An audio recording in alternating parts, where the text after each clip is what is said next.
મોટી ખાવડી ખાતે આપ લોકો અત્યારે જોઈ શકો છો મારી સાથે મોટી ખાવડી ગ્રામ પંચાયતના નવનિયુક્ત સરપંચ ગરવાભાઈ મોરી, બંને ઉપસરપંચ હેમભા જાડેજા તથા રામદેવસિંહ જાડેજા અને ગ્રામ પંચાયતના સદસ્ય શ્રી કાનાભાઈ, યોગેશ મહારાજ, સંજય મહારાજ બધા અને આગેવાનમાં ભરતસિંહ જાડેજા, રામસિંહભાઈ, હરિભાઈ, ભૂરાભાઈ કરમટા અને ગામના આગેવાનો બધા યુવાનો જીતેન્દ્રસિંહ, હાર્દિકભાઈ સતત 4-5 દિવસ થયા રિલાયન્સ ઇન્ડસ્ટ્રી લિમિટેડના સામાજિક ઉત્તરદાયિત્વ વિભાગના વડા અને રિલાયન્સ ઇન્ડસ્ટ્રીઝ લિમિટેડના પ્રમુખ શ્રી ધનરાજ નથવાણી સાહેબ દ્વારા સાહેબને એક સારો એવો વિચાર આવ્યો છે.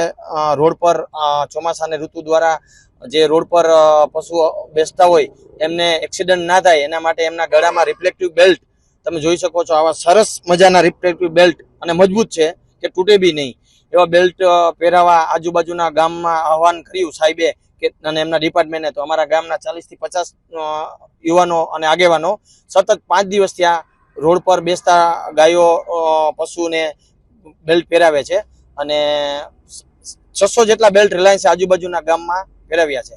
અમારા આગેવાનોને એવી તૈયારી છે કે રોજ આપણે તો દ્વારકા સુધી જાય પણ રિલાયન્સે બી અમને કીધું છે કે 600 બેલ્ટને હજી સ્ટોક પડ્યો છે, તમે કહેશો તો હજી વધુ બેલ્ટ મગાવીશું. બધાને રિલાયન્સ સાહેબનો અમને પૂરો સહકાર છે.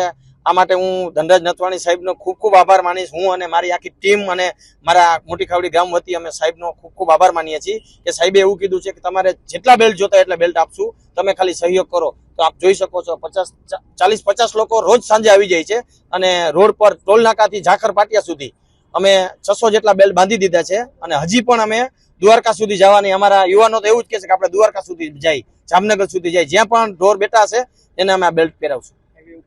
હાઈવે ઉપર તમામ જેટલા પણ પશુ બેઠા છે એને આ બેલ્ટ પહેરાવી અને સાથે ઢોર ભડકે નહીં, વાહનમાં ટ્રાફિકમાં અડચણ નથી એના માટે બી અમારા 4-5 યુવાનો ઉભા હોય છે. સાથે ઢોરને પશુને ખવડાવવાની વસ્તુ બી સાથે રાખીએ છીએ જેથી ભાગે નહીં.